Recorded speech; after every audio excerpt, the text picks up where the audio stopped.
با عرض سلام خسته نباشید. منزل آقای اسدی هستش. آقا اسدی راضی هستی؟ بله خیلی عالی. مبارکتون باشه. خسته نباشی. خیلی عالی. اینم خونه قشنگشون، نقاشی و کاغذ دیواری شدش. بله اینم بالا، اینم سقف‌های قشنگشون. بریم اتاق بعدی هم بی زحمت حاج آقا. اتاق بعدی اینم اتاق خواب دومشون، این قشنگی شده.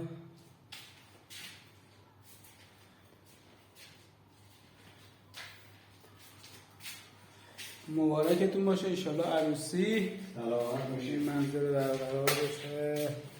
بریم اتاق خواب بعدی. بریم اتاق خواب کوچیکه.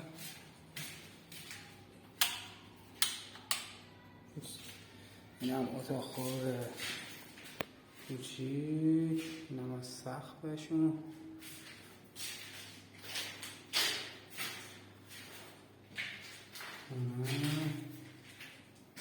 اینم کاغذ قشنگشون.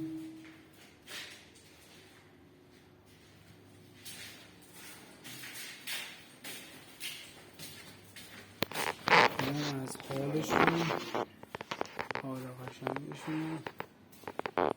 مبارکتون باشه. اینم کولراتون.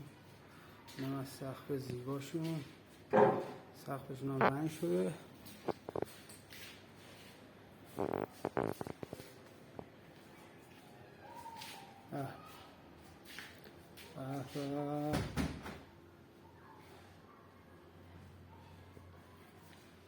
مبارکت باشه حاج آقا، به سلامتی. دست درد نکنه. خداوند ان شاءالله خدا سلامتی